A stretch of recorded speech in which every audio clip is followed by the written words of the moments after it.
Ladies and gentlemen, welcome to another edition of the Bobcats Coaches Show, here live from Crossroads Social House in Wytheville, alongside head coach Wojtek Zemlika, and fresh off his first goal as a Bobcat on Friday night, Carson Gallagher. Welcome to the program. Thank you. Thanks to be here. Let's dive right into that, Zemi.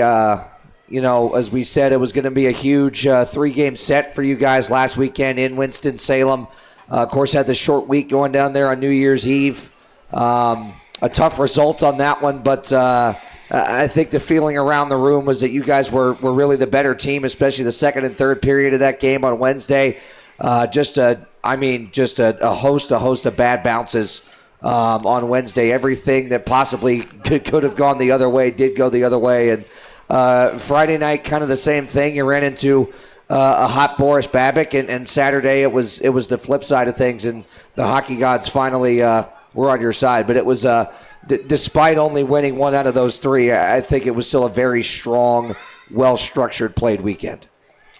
Brett, honestly, we've been struggling with some sicknesses and, injuries, and I got to give a lot of credit to the guys to push through it and, not being able to practice and go in the game just so we have enough players to play through these games. So I think that the guys did the best they were able to, and then it takes a toll on you when you're not feeling well, and we struggle something, and finding ways to play the game and playing at that pace, and competing as hard as they did. So yes, it's not the results we would like. We didn't play the Wednesday and Friday night complete 60-minute game, but again, I gotta give a credit to the guys for just going that war and getting those points on Saturday.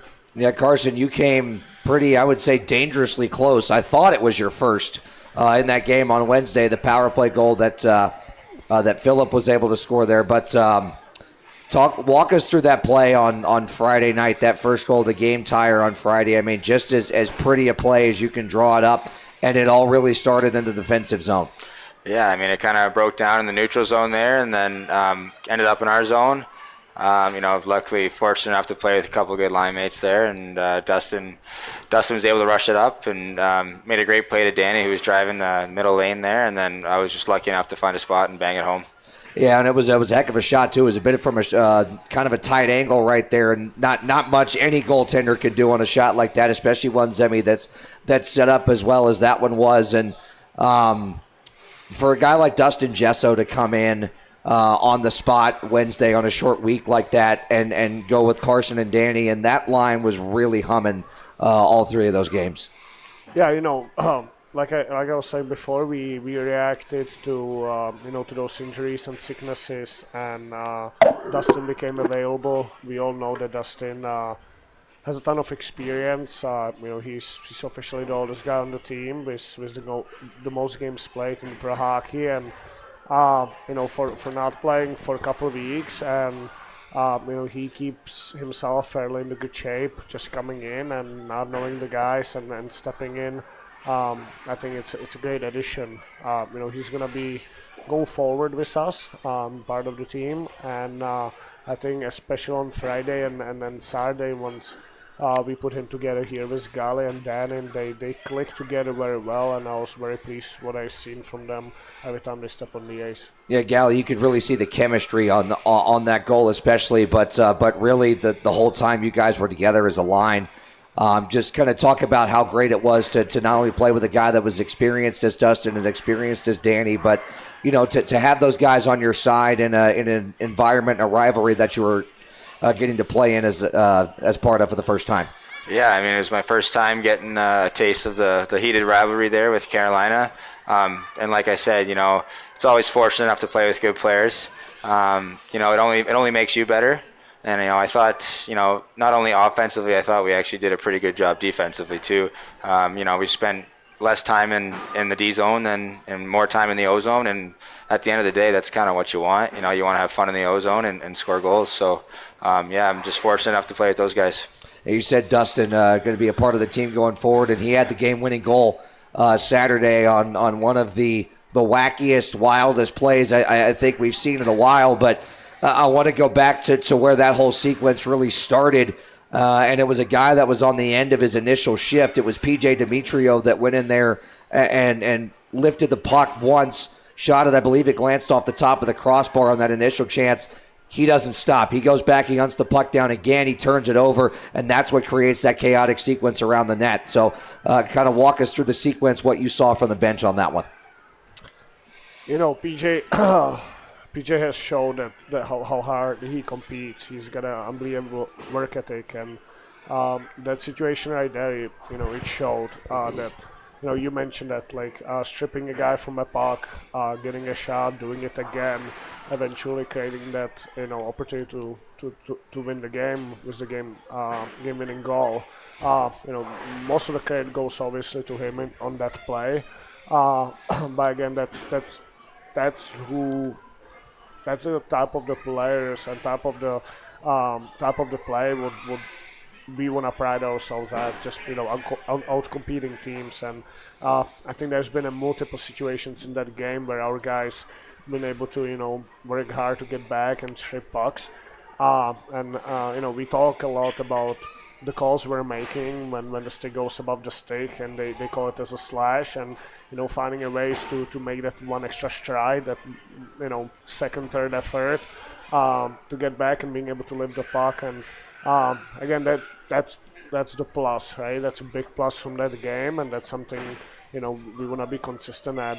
And that was tight game. I felt like we really played a 60-minute game, and we were telling to each other the last 5 minutes of the game is just stick with the process. Good things happen. Just continue playing the right way, and the result in the game-winning goal. So definitely, again, something we have to continue doing going forward. Yeah, again, it was like we said, there were some strong efforts and a lot of good moments Wednesday and Friday, but the big difference Saturday was that you guys were able to get on the board first, and that really shifted a lot of the momentum from the instances Wednesday and Friday in which the first goal you gave up.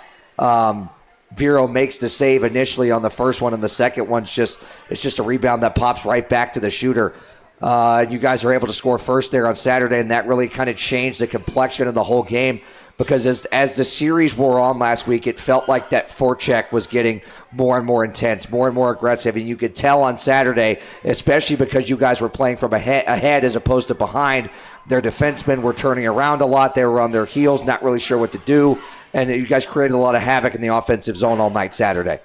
Well, funny thing is, we actually talked about this morning with the team that it seems like every game we're good on the forecheck, it seems like we're more involved in that game.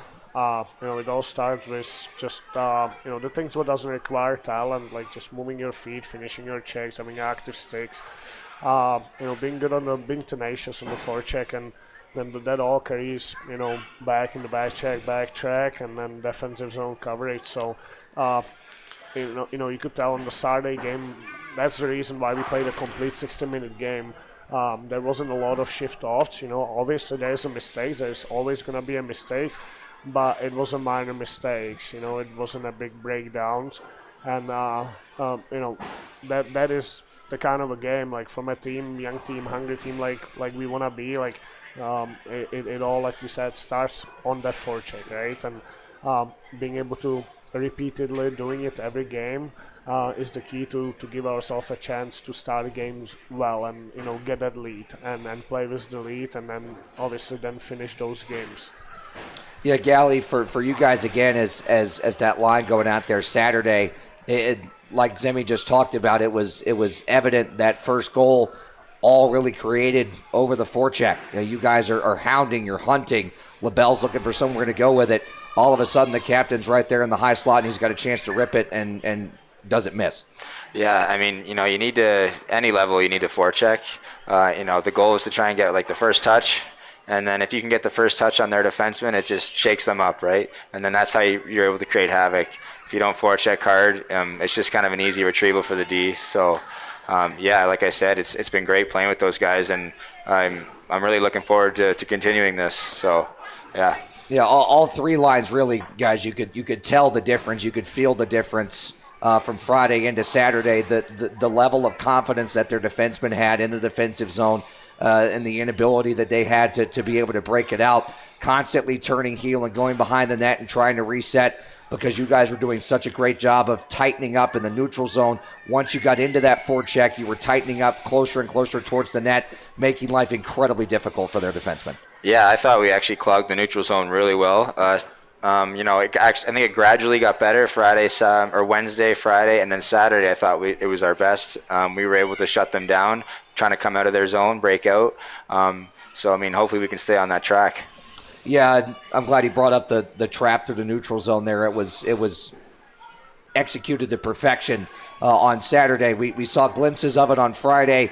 Of course, Wednesday, a lot of their goals, the majority of their goals were off, odd man rushes, breaks, things like that. But you guys were really, really able to button up Friday night, and it ended up being a closer game. A couple of bounces didn't go the right way. And then Saturday, you saw, again, how things in the course of the entire game just started to turn in your favor. Well, Brett, that neutral zone is obviously part of the forecheck as well, right? Without the puck, and the big part of it is like not getting ahead of ourselves, right? It's so easy to get puck watching in that game, right? You're on the ice, but something's happening, and you forget of your responsibilities, and you're just seeing the play to develop, and by the split of the second, you're already out of your position, and there's an odd man situation going our way. So, that's something we've been focusing on over the last few weeks, and really wanted to read the situation more than, and getting there on the time and making sure we have the numbers coming back, because the transition of the game is such an important part, especially at this part of the season. You're getting defensemen involved, and now you don't have just 3 guys going up the ice, but you got 4 guys coming up the ice with that defenseman, supporting the offense.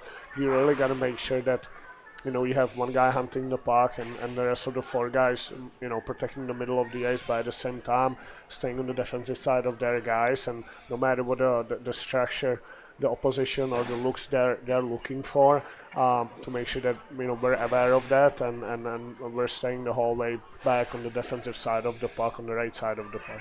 Yeah, Carson, I think another big positive for you guys throughout the course of all 3 games was the different manners in which a lot of the goals were scored. Of course, Stuckless has the shorthanded goal on Wednesday, and you got the power play goal as well. You got the couple of goals that you guys scored Friday and Saturday that were forecheck related. You've got Phillip doing what he does on the power play. It almost seems like clockwork every time he's out there. I mean, it was 10, 15 seconds, I think, into that man advantage. And Phillip, I think the first shot got blocked, and immediately he's banging his stick because he could see it. And when you have a guy that has that level of confidence on the back end on the man advantage, it's a huge asset, right? Yeah, I think both of our special teams, penalty kill and power play, have been pretty well. And hopefully we can keep the power play rolling. And, PK, I thought we did a pretty good job. So like I said, I think we got a lot of guys that can, score in all situations, and, a lot of guys that we can use in all situations. And, that's huge on a team going in the long stretch. Yes, I mean, it seemed like there was more of a sense of urgency from you guys on the PK to try and create some rush chances. Of course, you get the goal on Wednesday, but guys like Mercurio, Martin out there blocking shots and almost immediately trying to force the puck ahead. I think Klinecki had a 2-on-1 that he pretty much created himself just out of effort. I mean, it was a really great job on the PK, not just being able to shut down what's a pretty potent power play historically speaking, but to be able to create scoring chances off of that as well. Well, we chose to go with a little bit more aggressive style of the penalty kill than the way we've played in the past. Over the last couple of weeks, we didn't have a lot of time to practice with so many games on our schedule, but I think it worked well. That's something where I take, I keep myself accountable for knowing what my team is and knowing the tendency of my players. I think the style of the PK works better for us. I think we obviously have to continue working on it and finding the mistakes we've made, but we've been over 25%, and I think that's the goal. We're big on the stats because at the end of the day, the stats matters this year, and we're consistently watching it after every game with our power play. If our power play is staying at 26-25%. If our PK is getting up at, from that 78 to 79, or we were at 77 and went to the 78, successful. So definitely it's something we want to, go forward with that. And when it comes to a power plays, this year, we spoke on the coaches show about this already. The power play's been good. I think this weekend, for how many power plays we had, we were able to produce, but we can still find a way to produce a little bit more. And that all comes down to, again, we did not have necessarily the same bodies on the power plays because some of the guys are injured, right? Now you're getting a new body in, and then the guys are, again, kind of learning about each other and each other's tendencies. So, the special team's been good. The special team's been something that's been working really well for us. But, we never want to get comfortable with that, and we want to continue getting better at it as everything else. So, I think this whole weekend, this past weekend, or the 3 games against Carolina, there's been a lot of pluses, and like I said, with all the credit goes to the guys for pushing through what they were going through. I'm looking, and I found a lot of positives. Yeah, Gally, I mean, it had to be, really uplifting for you guys. Of course, we've been battling the flu bug, the cold, whatever you want to call it, that's kind of been bouncing around the team. And for you guys to battle through a long 3-game series against your rival, it's going to be physical, it's going to be tight. For you guys to be able to battle through and find a way on Saturday, I think, was huge for you guys to be able to put a huge stepping stone forward here going into Columbus this weekend. Yeah, exactly. I think that just shows that Saturday's win, we have the right guys in the locker room that, can get it done.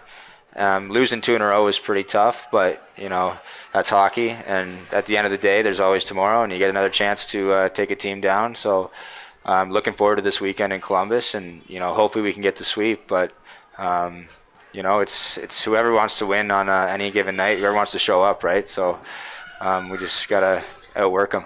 Yeah, it felt like, Demi, despite the scores Wednesday and Friday, I felt like Vero played about as well as he could. Of course, he had that tough stretch in the first period. On Wednesday, you make the decision to put Schrum in to just kind of calm Vero down a little bit, I think, and settle his mind down. And when he came out in the second and third, he made some terrific saves and gave you guys a chance to get back in the game and cut it to 2. Yeah, we talked about it last coach's show, right? With Schrammer being here, it's a tough spot for the goaltenders. The first period, it's hard to blame the goalies on stopping the puck unless it's clear situation from the outside of the dots. What he should be getting. A lot of times they have 5 guys in front of them who sometimes fail them. Sometimes they do a job for them, right? So that whole first period, I changed the goaltending just hoping that it will spark the team. We got a Schrammer in there. We finished the period, and then actually Vero came back and came talk to me, said if there's any chance of going back. I was considering, and then Schrammer came up to me and he said, hey, I think the right call is to put Vero back. And I was like, well, that's, you guys are on the same page. That's what we're going to roll with, right? And their input is important to me.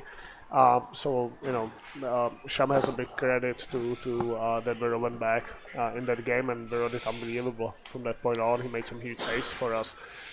Again, our goaltending is strong, right? We see different performances from both of them. As much they have different styles of the play, I think that is that one most consistent and really good situation we're in with the goalies. There's nothing that we have to be worried about, no matter which one is in the net. Answer to your question, yeah, he had a good games. Yeah, and Gally, as the case with any goaltender that you play in front of, you're going to need him to make those 1 or 2 big, huge, massive saves. Wednesday, the one you circle was that I still don't know how Vero got that pad over on that backhander by Ford. I mean, that just full splits. That gave you guys a chance to come back and cut it to 2 going into the third.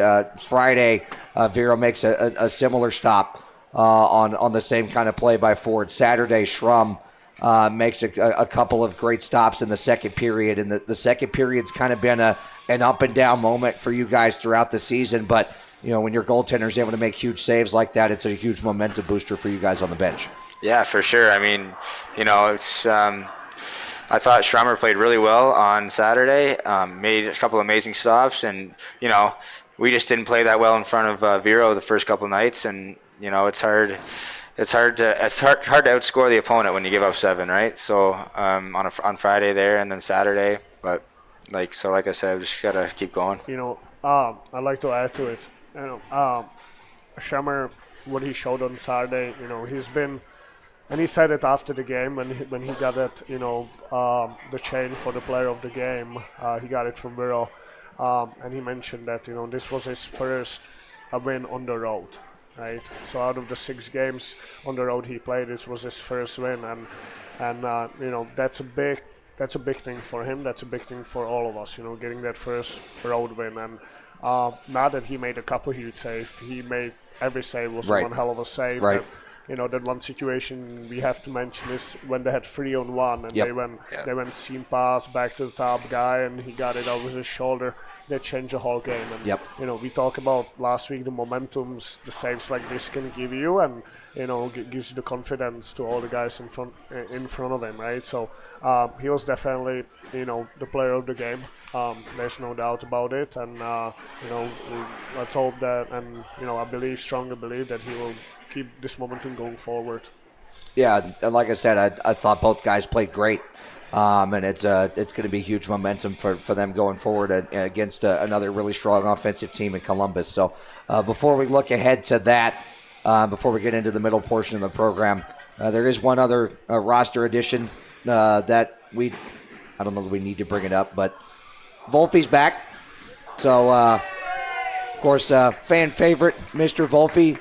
Good to have him back in the fold and have that familiar face with us down there in Winston-Salem last weekend. Yeah, I don't know, not a lot of people know, but Volpe's been, practicing with us for a couple of weeks now and trying to get his legs back and his body back in the shape. Reacting to our situation where we were with some injuries and knowing what Wolfie brings to the table. He's consistent at what he does. We decided that we're gonna sign him and bring him in the game, and unfortunately I think Carolina was kind of ready for what the plan was, and they didn't really allow him to play his game. I think he's a great addition, and we know what to expect, and what he brings to the table is what we need as a team. He's a hard-nosed player. Goes hard to the net. Will eat pucks. Will block a ton of shots, and will win those 50-50 pucks, those battles, right? And that's something what we eventually in the depth of the team, and that's what we need, right? It's not all about that A game, the skill and the speed, but it's about that grit and that toughness to have, and that's definitely what and why we brought Wolfie back. Yeah, Gally, a lot of that was shown not just from Volpe on Saturday in the instances that he was able to cause a ruckus around the net. You were able to see what makes him such a valuable guy to have. It's not just the points here and there. It's that mentality that he brings to the table. Same thing with a guy like Daly. That's not afraid to go in there and mix it up, whether it's during or after the play. Yeah, I mean, I just met Wolfie actually a couple days ago or last week there, and he's been really nice to me, and he dragged me to the gym actually yesterday, so we got a good workout in. But for me to see what he did on Saturday to Carolina's goalie, that was pretty electric, and it just shows that everyone's kind of buying in, to like what's most important for the team, right? And I think that's Wolfie what he showed on Saturday. Yeah, and that was a big signal Friday, at the end of the second period with what happened. It seemed like that really, it galvanized the effort in the third period, and then that was carried forward into Saturday. Yeah, that still blows my mind that the decisions that were made on those penalties, but it is what it is. We have learned that we're not going to spend any time and energy, we're not going to waste any time and energy to be talking and think about this. We're gonna move forward, but the most important thing is Dales is okay. I know there's been things going around that he's got some severe and have an injury. He doesn't. It's a mix of the sickness and obviously what happened there. He's all right, and he's gonna be back in the lineup here soon. It's more the sickness we're concerned than necessarily anything else. We're day to day in the contact, and he's doing fine. So I just want everybody to know that. And but yeah, it's to what happened there is there's a lot of things to it, right? Like I see and I hear like that the guys should be sticking up for each other a little bit more. It's really difficult in that situation. We're down 3-1, right? I mean, we know the guys can handle himself. I think everything was done the way it should have done. We went on the power play. We're supposed to be long on the power play. We're looking to get back in the game. If we get involved in something like this, usually we get a short handle of the stick, and we're gonna end up the ones with the suspension, how it's been here and so far this season. So, it was again another moment which just give us that extra chip on the shoulder going into Saturday's game. That's for sure. Yeah, Gally, it was of course a bit of a scary moment there for when Daly was down like that, and. I think the most galvanizing part of that whole thing, the most uplifting part of that was as soon as he got up, he just started clapping because he knew that out of that, like Zemi said, you're down 3-1, you're trying to get back in the game. So the last thing you want to do is have a third man in situation to that scrap. You end up with a major penalty. Things go haywire from there. You end up with a lot of 5-on-3 time. Yep. You're able to get right back in the game and cut it to 1. And Daly gets up clapping because he knows at that point, we got the better end of this. Yeah, I know. Hats off to Daly for that. I mean, I'm surprised he didn't lose his cool. Whatever happened, I don't agree with it. I don't think it's hockey. I didn't think it was etiquette. So in the end, we did get the better end of it. And, we were able to get the win, which is all that really matters. All right, so let's go into the middle portion of the program here, Gally. We'll dive into your playing background a little bit. Of course, you come from NCAA Division I, coming up through college, and you're no stranger to hockey here in Virginia either. Some time with Roanoke as well. So take us through what it was like growing up in the province of hockey, if you will, in Ontario, and what's led you here. Yeah, I probably started skating when I was about 3. And then I probably just kept played some house league till I was 4 and 5, and then finally when I was 7, that was AAA, and then every winter after that was just constant hockey. So I don't know anything else in the winter or the hockey season other than hockey. So and then I went to Division I to Sacred Heart, and then COVID kind of happened, so a lot of portal guys were transferred down. And then was able to go to Plattsburgh. It was upstate New York, and played Division III. And then, like you said, last year in Roanoke, I was very fortunate enough to have a good year there. I love it there, and I also love it here. I think it must be just Virginia. It's been good. The old saying goes, Virginia is not just for lovers, it's also for hockey. Zemi, talk about, what it was, how big an addition it was to bring in a guy of Gally's size and his skill and what he's brought to the table so far. I've been familiar with Gally, obviously, through Roanoke. And, we end up getting through a trade here from Topeka. And we got Gally, and we knew that he didn't play, for a little while there. And, he needed to get back into shape, in the hockey shape to be able to be the player he was last season. And I think we just got a little bit of the taste this past weekend to what he's capable of, and he knows that himself. I think this past weekend we've seen how big addition and impact he can make on the team when it comes to a forecheck. Just owning the puck. Even like we talk about the PK. He was there in the PK for multiple reps, blocking shots. That 5 against 6. He had a big block there at the end of the game on Saturday, and a little bit of the experience too. This is not rookie season. He has played at the next level, what we expect and what we know that Gal is gonna just continue going up and getting better, and that's gonna make us better as a team. So we're very lucky and we're very happy to have him. Yeah, Gally, talk about just the progress that you felt you've made personally since coming into the fold a little over a month ago. You meet us in Indiana, and boom, you're right in the lineup. And again, Zemi said that there's been flashes of it. We've seen it, but it feels like now you really feel like you're at home here. with the guys and a lot of chemistry that you're able to have and just able to go out there and make things happen. Yeah, I mean, it all starts in the locker room. I think we have a really good group. And Danny being our captain, and then all the assistants. Like I said, I'm not quite where I want to be yet from last year, but I feel like I'm making steps. So that is my goal, to play how I was, and it's been great here. And just like I said, I'm very fortunate to play hockey again. So you just gotta have him shoot a puck a little bit more. Yeah, I gotta shoot it. Too much passing. Yeah. That's why he's the coach and I'm the talking guy. So in our middle portion of the program each week also, we get a little bit deeper into the teammate portion of things. So we're going to rapid fire off some questions for you about your teammates. Okay. Who is the funniest guy on the team? Funniest guy on the team?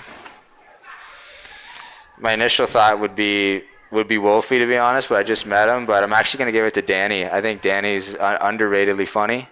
Danny's got some underrated, zingy one-liners. Yeah, I don't think he tries, but he will try, but he just kind of jabs, and it is pretty funny sometimes. So, tell you what, the funniest bromance, I guess you would call it, on the team, even though it kind of seems like the opposite at times, would be Ryan Van Dyke and Philip Levac. I'd agree with that. Those two go at it like an old married couple, and it's hilarious. Every time we're on the bus, they're going at it, fisticuffs. No, I'm just kidding. They don't actually fight. But second question. The answer overwhelmingly every time we've asked this has been Robin Eriksson. Who is the biggest eater on the team? The biggest eater? Like the guy who talks the most? No, the guy who would, if you put a plate of chicken wings down. Oh, eater. Who on the roster would down it in 10 minutes or less? Most likely to. I would say Robbie, but I'm trying to think. Maybe Rel's. Rel's got a big frame. I feel like he could probably eat a lot. Danny told us the story of Robin downing an entire 2-liter of Coca-Cola at a team dinner one time, and that told me all I needed to know right there. That doesn't shock me at all.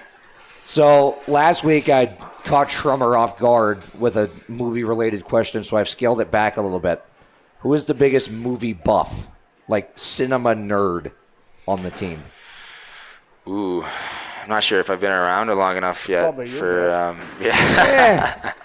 I am in charge of the DVDs, so you could say that, but I guess that counts. I would say Schrummer, to be honest. I feel like Schrummer would be a good choice there. Yeah. I mean, a couple weeks ago, he and Vero just sat there and watched all 3 Guardians of the Galaxy movies together and just didn't move for 9 straight hours. It was honestly a sight to behold. Everyone else is doing their own thing, and they're just sitting there on Vero's laptop just staring blankly at the Marvel Cinematic Universe. Question 4. Who has the best celebrity impression on the team? Celebrity impression. That's a good one, actually. You mean who looks the most like a celebrity, or who would talk the most like a celebrity in that celebrity's voice? Probably Mike, honestly. Mike Mercurio. See, we've heard that Mike has a pretty decent Adam Sandler impression. Yeah. Vero's got the Joe from Family Guy impression. So when we get Vero on here, we'll have to have him do that. But Merck's a good choice. We've heard that he has a pretty spot-on Adam Sandler. So yeah. Question 5, last one. If you were stuck with anyone on this team in a zombie apocalypse, who would it be? It's a good one. I feel maybe Dennis. So that's Dennis. A new one. We haven't heard that one yet. Yeah, I'm going to give it to Dennis. That's a good answer, one. Yeah. I feel like a lot of courage. Yeah, I feel like he's underrated, and he's he'd be willing to take a few zombies for you. I feel like he'd be willing to just go 1v8 and just run into this giant scrum of the undead and just start swinging, and whoever he's able to catch, he's able to catch. Yeah. Maybe that's the most active you've been on any one of these answers, but it's a good answer. I think it is. I haven't thought about it. Normally it's either Danny or Bacon because they have the ammo, or it's Merck because he's just going to be so mad that it's happening in general that he's just going to go nuts. But no, Dennis is a solid answer. Plus he's got the reach. as well. That's what I'm saying. His hands are weapons by themselves. So yeah. Okay, so I just got a alert on a final question, bonus question. Anyone on the roster to defeat Vecna in the Upside Down in Stranger Things? Ooh. Who are we taking 1v1 with Vecna? Probably Bakes, honestly. Yeah, Seth. So I don't know. I kind of like Dennis for that one too. I feel like Dennis would just be trying to chop down Demogorgons on his way there. Maybe Phil too. Phil would be good. I think Philip, yeah. Just tell Bakes not to shoot the wormhole thing with the shotgun. Sorry if I spoiled it for anybody. I still haven't watched the finale, so preparing myself mentally for that one. Anyways, enough sidebar. Let's move on to this weekend's Emmy against the Columbus team that, of course, looks a lot different than the last time you saw him back on opening weekend in October, and but still a team that has a lot of talent, a lot of experience, a lot of speed, a lot of skill. So it's going to be kind of the same deal it was last weekend. Yeah, Columbus is always a tough opponent. We did extremely well against them at the start of the season. They didn't make a lot of changes on their roster, so their chemistry is gonna be better. And they've been playing, in the other division. They just played Monroe this past week and was arguably one of the best teams in the league this year. So they're coming off the 2 losses, so they're gonna be hungry. They will come out and play hard. And playing in their barn, it's not the easiest barn to play in, but we've played there before. We've been able to beat them there. We're on the good track with them the first 2 games, and as much as we need the points, they need a point. So it's gonna be a competitive games against them. There's no any secrets to this. It's, again, Gali said that not too long ago. It's who wants it more, and just playing a complete 60-minute game. If we're able to start a game the way we finish against Carolina, that's really gonna put us in the good spot. And hoping that we're getting a full everybody back in the lineup again. That's gonna obviously help as well. But at the end of the day, no matter who's in the lineup, I think just playing our identity is going to be important against them. Yeah, when you go into, just like last week, Gally, when you go into a series against a team that you pretty much match up pretty evenly with on paper, again, it's going to be tight, it's going to be physical. At the end of the day, it's just one of those things where it's not going to come down to anything fancy, anything cute. It's who wants it more and who's going to make the most intelligent plays at the most crucial times, right? Yeah, I mean, whoever wants to show up that night, anything can happen in this league, I feel like, and it was kind of like last year too. So it's a long season, it's a grind, but at the end of the day, it's who actually wants it more that night. So yeah, Zemi, it's we've talked about this a lot, the details, the little things, honing in on that, but going into a series like this against a team that as you and I well know, just feeds off the mistakes of their opponent when they happen. It's super important this weekend to make sure that everything's buttoned up A to Z. Well, if you look at their roster, they have, a lot of experience and depth of experience. You're looking at the guy in the first line, looking at the guy in the third line. They played at least 3 seasons in the pro hockey, right? Look at their decor. They have probably one of the oldest decor in the league. With the guys, they have Josh Colton, Mike Lynn from Motor City. They have good goaltending too, so they have a good all-around team. Nothing necessarily too flashy, but just a good steady team. So we don't expect from them nothing less, but they play their A game, and we have to match it, and we have to be really disciplined, as far as penalties, obviously, but also be really disciplined as far as not making those mistakes, not giving them any kind of opportunities. Talking about simplifying our game, and we talk about the little things that last night I watched the final of the junior World Cup, right? Watched the game. Congratulations on the silver medal to Czechia, by the way. Watching the Finland and watching the Canada and watching the Czech and Sweden, just the competition, how hard those guys competed, took it up to the next level. I know playing at a big tournament like that it's a little bit easy, right? Because you have all the eyes on you, but like finding it, doing it for 56 games in our season is not easy, but it makes a difference, right? If we can find that competition to be there, every time there's a puck drop and have that for the full 60 minutes, just that itself will give you will help you to win the games, right? No matter how you necessarily play when it comes to X and O's, just out competing teams. So going forward, that's kind of the message to the team, and the message to ourselves is like, these guys can do it, and it's more of a will than anything else. Just being ready for the puck drop and competing the hardest you can. Yeah, Gally, it's ultimately it's really about digging deep. 1 through 10, 1 through 6, goaltender to goaltender throughout the whole roster, about digging deep and finding that extra 1% throughout the course of the game, right? Yeah, I mean, we're looking forward to Columbus. I personally haven't played them yet, so I don't know. But I don't see a reason why we can't take 2 wins home this weekend. So you got your buddy on the team, right? Roy Roanoke from last season. Hunter. Yeah. I think Hunter and Roy in the net. Yes, Tyler, yep. T-Roy, yeah. Mm-hmm. So speaking of their goaltenders, I want to get the forward perspective on this because it's always interesting. We've faced him against a couple of his different teams, but Trevor Babin, he's the backwards goalie, if you will. So how do you try to attack someone who's got the glove on the opposite hand from where it would normally be and the blocker on the opposite hand from where it would normally be? Good question. I actually don't think that matters as much, but it might. At the end of the day, you're still going to try and find a hole and try and place the puck there. But like I said, it's not. I don't think it's going to be a pretty goal or up high. It's most likely going to be crashing the net and maybe burying home a rebound. So I don't see any difference really.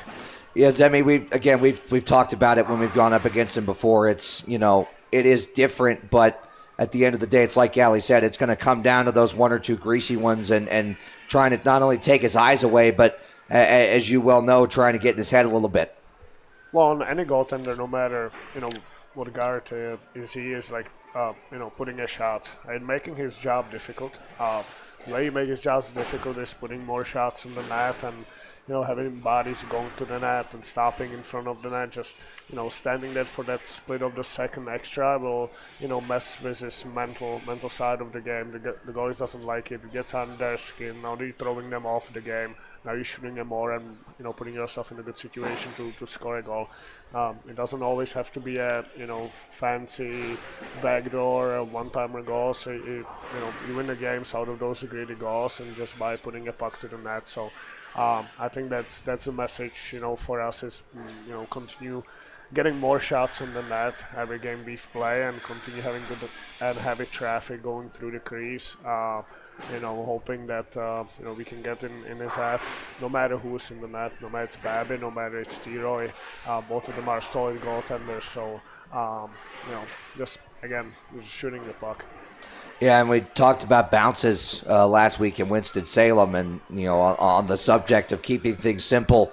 As you well know, this is a barn where you have the stanchions that stick out a little bit further. The boards are very, very active at the Civic Center in Columbus. So, like we said, a big emphasis on keeping things simple and making sure everything's buttoned down tight. Yeah, I feel like it's also a little bit darker when you play in there.